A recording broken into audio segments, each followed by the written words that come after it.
მოგესალმებით ძვირფასო ტელემაყურებლებო, აგრძელებთ გადაცემათა ციკლს დიდი მარხვა. ჩვენი დღევანდელი საუბარი ეხება დიდ მარხვის ერთ-ერთ ყველაზე მნიშვნელოვანი ნაწილს, ვნების კვირის დიდ ხუთშაბათს. ჩვენ წინა საუბრებში აღვნიშნეთ, რომ ეს არის განსაკუთრებული დრო, როდესაც წმინდა ეკლესია აღნიშნავს და იხსენებს და განსაკუთრებული ლოცვით ვერთდება იმ დღეებს, როდესაც მაცხოვარი აღასრულებს თავისი მიწიური ცხოვრების ყველაზე უმნიშვნელოვანეს დიდ საიდუმლოს.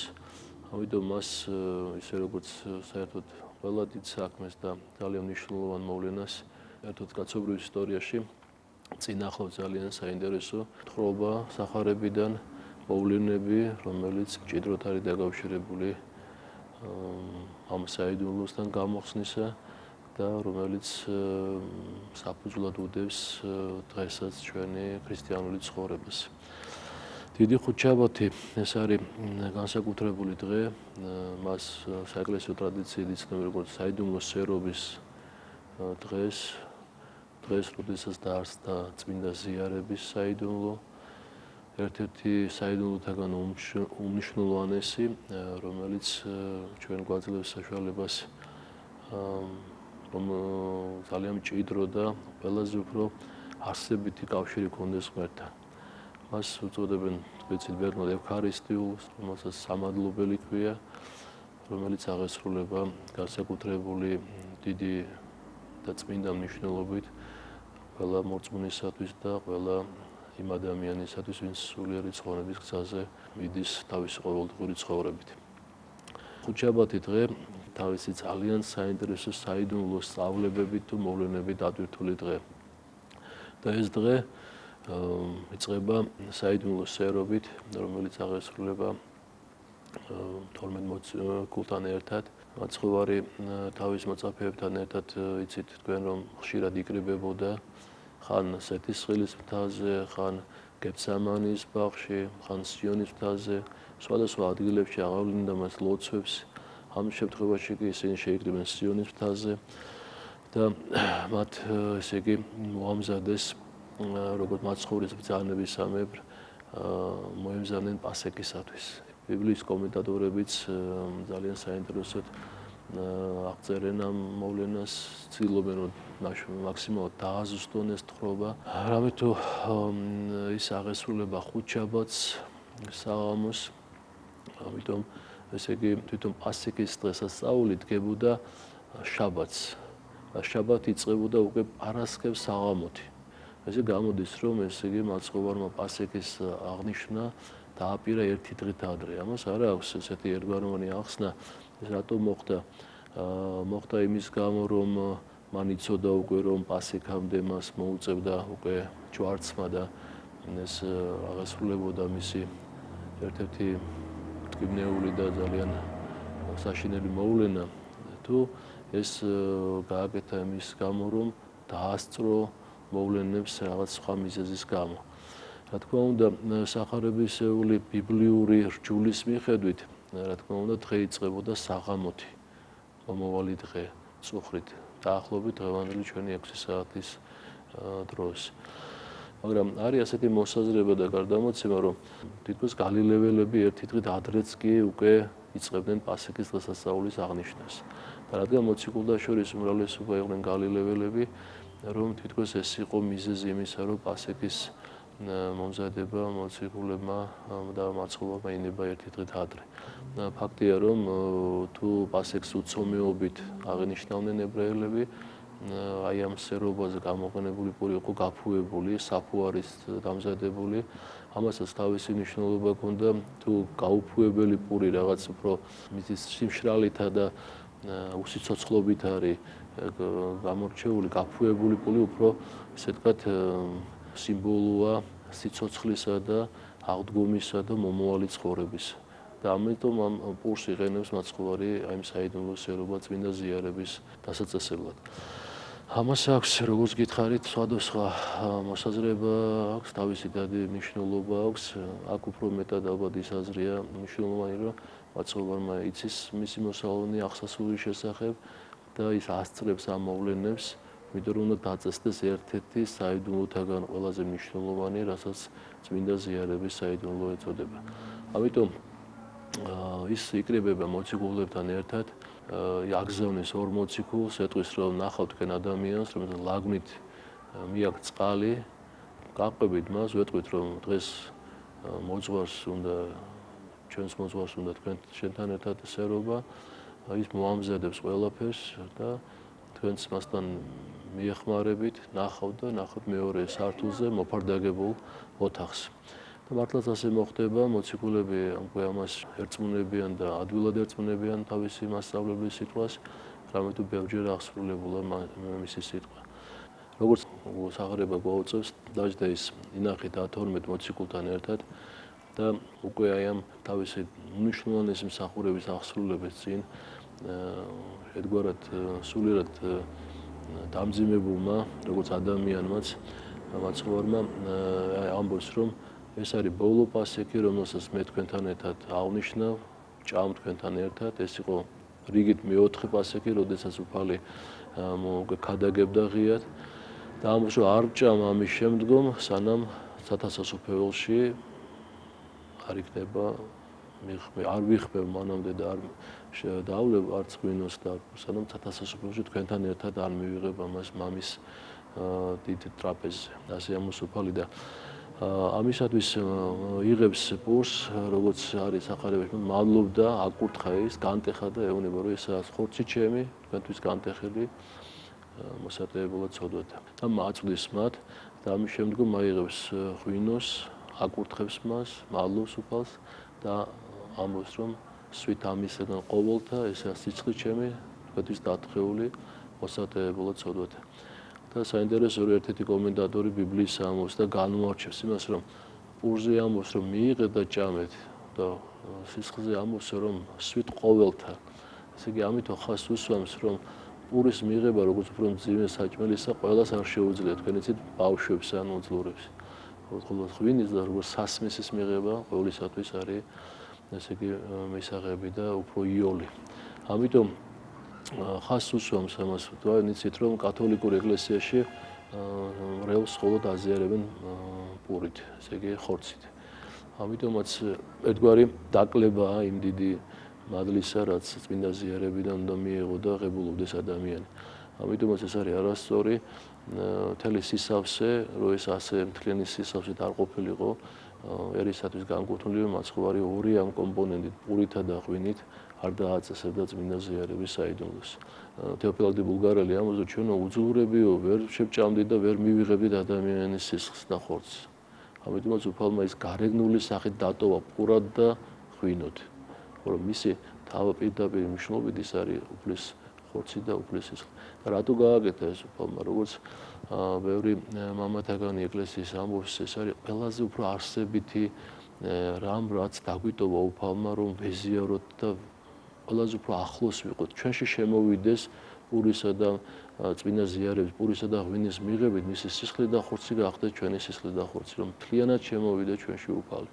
ამიტომ არის რომ წმინდა ზიარება ეს არის ერთ-ერთი ვიტყვიან მასულგუნლებელი სულიერი ცხოვრებისა ყველა ჩვენ მაცხოვნებელი, მიმტევებელი ცოდვა და მკურნალი და მომტევებელი ჩვენი შეცოდებებისა. როგორც აღნიშნეთ, პური და ღვინო გამოიყენებოდა წმინდა ზიარების დაწესების დროს არის ასეთი საეკლესიო გარდამოცემა, რომ ის ბარძიმი, რომელიც მაცხოვარმა აღასრულა წმინდა ზიარება, იყო ხისგან დამზადებული და ინახებოდა საქართველოში შემდგომ წლებში. და არის ასეთი ცნობა, რომ ის ინახებოდა ქვათახევის მონასტერში ბოლო რევოლუციისა და აი ამ ათეისტური რეჟიმის შემდგომ ეს დიდი სიწმინდე, უდიდეს სიწმინდე არის დაკარგული, თუმცა როგორც ამბობენ, ბოლო მნახველები, როგორც აღწერენ აი ამ წმინდა ბარძიმს, ის იყო უკვე ძალიან დაძველებული სიძველისგან, ხე იცით თქვენ რომ არ არის ესეთი მყარი მასალა და ჩვენი ერი იყო აი ასეთი დიდი სიწმინდის მფლობელი. და საინტერესოა, რომ უფალი აქვე აღნიშნავს, როცა აი ამ საიდუმლოს აღასრულებს, რომ ჩემი ამ ტაბლაზე არის ჩემი გამცემლის ხელი. ჩემთან ერთად ჭამს ის ადამიანი, რომელიც მე გამცემს, ამბობს უფალი. და იანიშნებს იუდაზე, და საინტერესოა რომ მოციქულები, რომლებიც ამას უსმენენ, რა თქმა უნდა, შეურაცხყოფილები არიან ამ სიტყვით გაგონებით, რომ თუ ეს თქვენ ჩვენ შორის ვინ არის ასეთი და ყველა ეკითხება მაცხოვარს, მე ხო არა ვარ უფალო, მე ხო არა ვარ უფალო და ესე იგი იუდაც ეტყვისო, მე ხო არა ვარ უფალო, არა და წინა დღეს უკვე მოლაპარაკებულია უნდა უმთავრებთან რომ მას გასცემეს. და უფალი ეტყვის დაბალი ხმით რომ შენ თქვიო, შენი პირი თქვი შენო, რომ ეს შენ ხარ. მაგრამ ამას ესე იგი ამით ვერ დაკმაყოფილდებიან რა თქმა უნდა მოციქულები.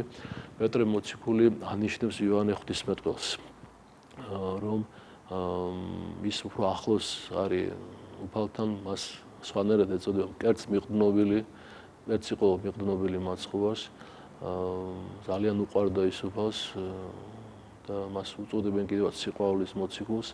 ის ყველაზე ახლოს იყო უფალთან იმ მომენტში და პეტრე მოციქულმა უთხრა რომ კითხეო ვინ არის ის ვინც გავცემს ესე იგი მას და იოანე ღვთისმეტყველმა ჩურჩულით წყნარად ესე იგი თხოვა უფალს ენიშნებიან მისთვის ვინ არის ვინც გაცემს და მან უთხრა რომ ვინც ჩემთან ერთად ახლა პინაკში ჩაყოფს ესე იგი ჯამში ჩაყოფს ხელს ის არის ესე იგი გამცემელი და ჩაყო ესე იგი აიღო პური ჩაყო ჯამში და როცა ჩაყო ხელი ამ დროს ჩაყო ხელი იუდამაც და უფალმა უთხრა რომ რასაც აკეთებ შეასრულე და გააკეთე ასეთი სიტყვებით მიმართა იუდას ამით მიანიშნა რომ მან იცის ამის შესახებ რომ ის არ დაიმალება არ დაიფარება მისი განზრახვა და ამ დროს ეშმაკი შევიდა იუდაში და იუდა ესე იგი აღივსო თელი ძალითა და ენერგიით ამ ბოროტების შესასრულებლად.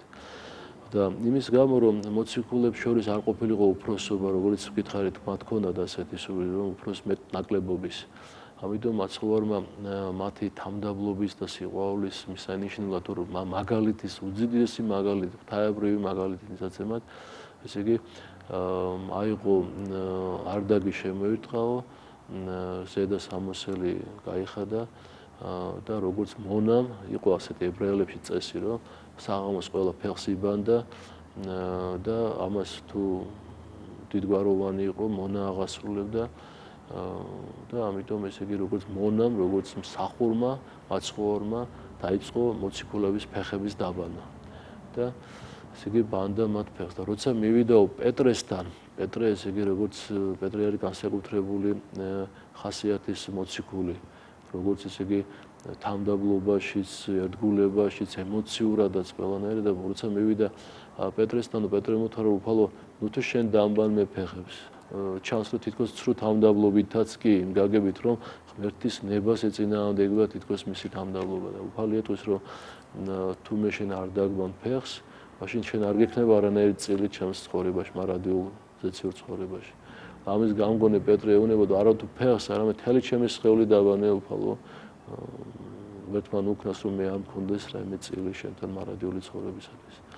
ეს უდიდესი მაგალითი მაცხოვრისა თუ როგორ უნდა ყოფილიყვნენ ისინი, როგორი უნდა ყოფილიყო მათი ურთიერთდამოკიდებულება, რომ ვისაც უნდა იყოს ყველაზე მეტი, ის უნდა იყოს ყველაზე მსახური, როგორც ესე იგი ამბობს მაცხოვარი. ამის შემდგომ როცა იუდა გასულია, აფრთხილებს რომ პეტრეო ეშმაკმა გამოითხოვა რომ შენ განსაცდელში ჩაგაგდოს, შენ გაგცხრილოს, რაღაცნაირად შენ ესე იგი ზიანი მოგაყენე, მაგრამ მე ვილოცე შენთვის და შენ კიდო განამტკიცე შენი ძმები.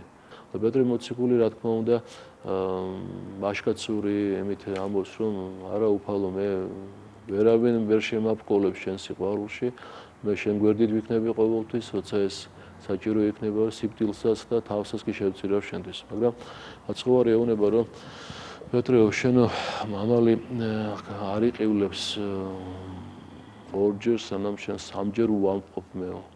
მოვიდა დრო და მოვიდა ჟამი რომ განდიდეთ ზეკაცისა ამოს უფალი რომ როცა ის ამბობს რომ გაყიდეთ სამოსი შეიძინეთ მახვილი და რომ ახლოს არის ჟამი ბრძოლის ისინი ამას ვერ გებულობენ და ერთ-ერთი მოციქული ეუბნება კიდევ ორი დანა გვაქვსო ჩვენ აქ და მაცხოვარი მიხვდა რომ ისინი ამას ვერ გებულობენ სიმბოლურად ესაუბრება ამის შესახებ და ამიტომ ამბობს რომ ასეთ საინტერესო საკმარისიაო ამბობს არ გვინდა ამაზე საუბარი გააჩერებს მათ.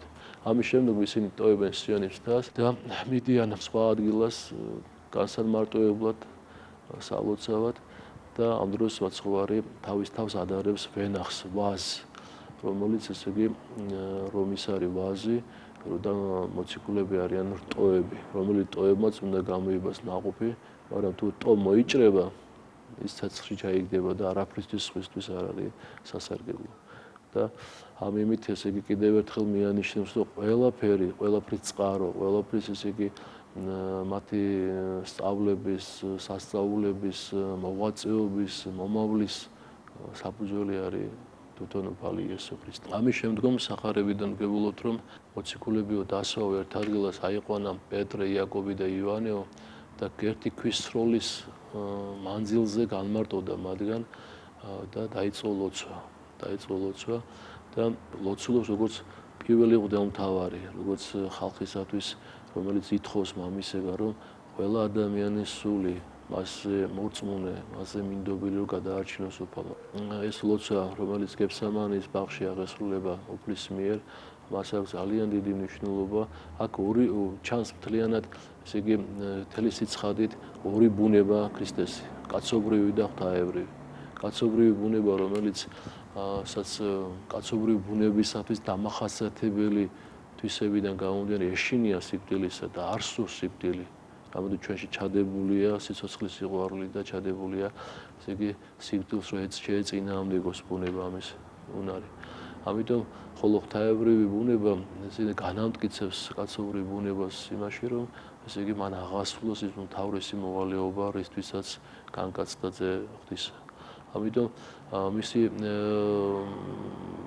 ლოცვა არის ასეთი შინაარსის, რომ ის ამოს უფალო თუ არის შესაძლებელი ამაცელეს ასმისიას და გულისხმობს, როგორც კიდევ ჩვენ აღნიშნეთ წინა საუბარში, გულისხმობს, რომ ააცილოს უფალმა მას მამამ ააცილოს ის ჯვარცმა და ტკივილი და სიკვდილი, რაც მას მოელის.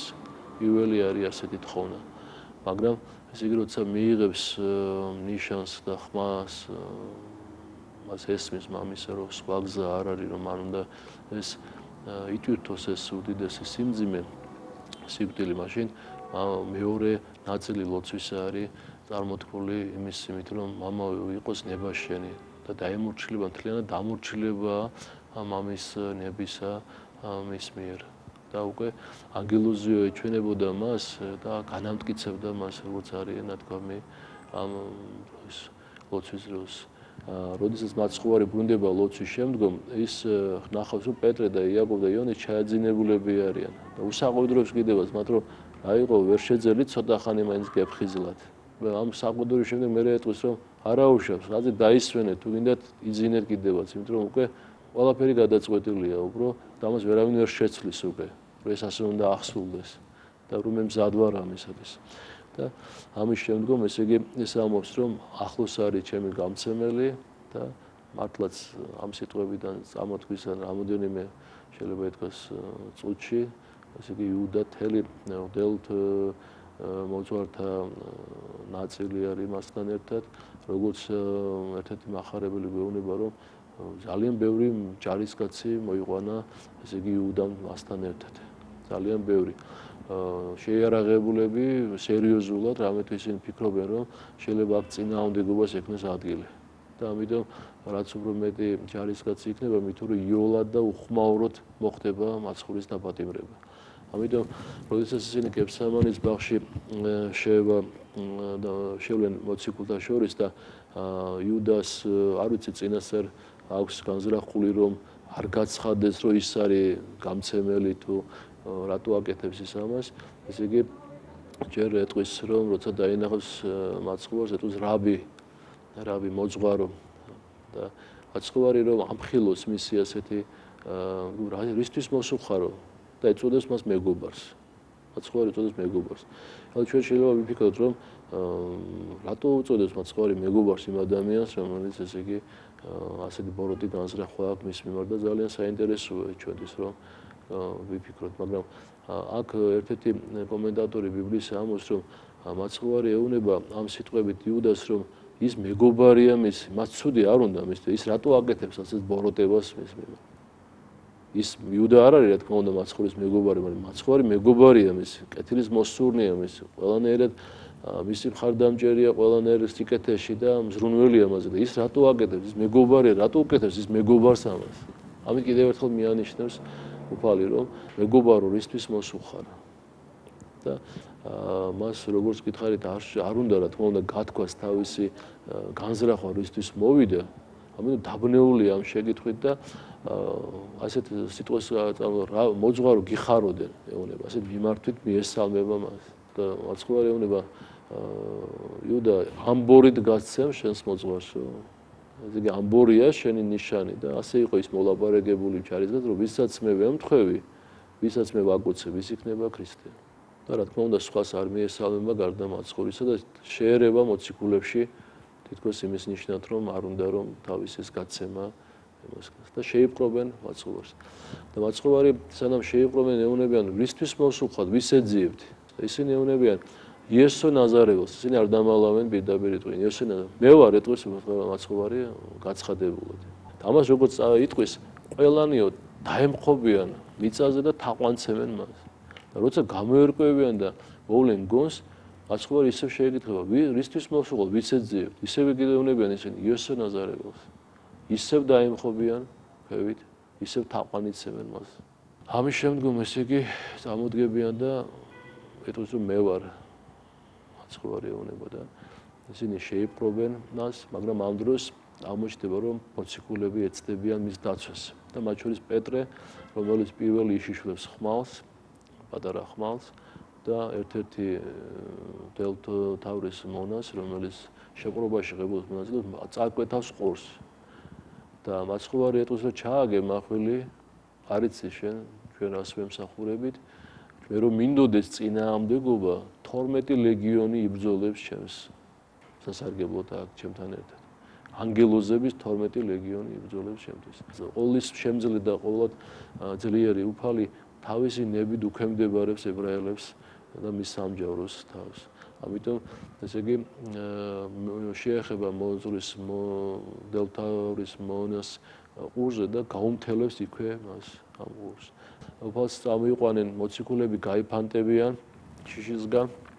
ესე იგი ორი მათგანი მხოლოდ პეტრე და იოანე გაყვებიან მაცხოვარს და წაიყვანენ მღვდელმთავრის ეზოში ჯერ ანა მღვდელმთავართან, ანა და კაიაფა გვერდიგვერდ ცხოვრობდნენ, მერე კაიაფასთან გადაიყვანენ მას. ანა და კაიაფას შეკითხვები ჯერ არის საკრული, არ არის ესეთი მძაფრი და ვინა ხარ შენ და რასაც ესეთი რბილიმით მიმართავენ მას.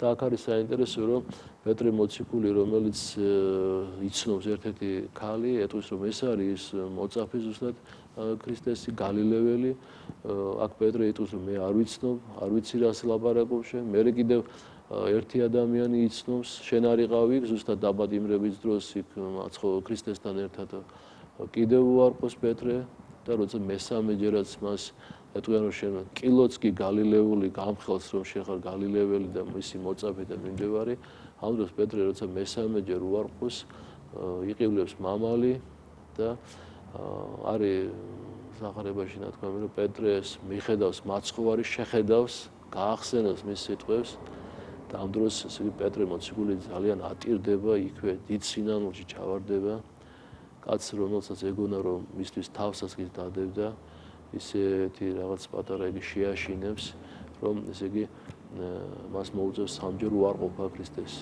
და ამბობენ რომ პეტრე მოციქული ამის მერე მამლის ყივილზეო როცა გაეგონა და სულ იჩოქებდა და სინამულს თხოვდა უფალ შენდობას ძალიან დაატირდა ეს არის ძალიან მართლაც მნიშვნელოვანი ადგილი სახარებიდან როცა როგორც ილია წინასწარმეტყველი რომელმაც თავის დროზე ბალაამის თელი თაყვანიცემელი მღვდელები მოაწყვეტინა და დაამარცხა ეს მოგვები და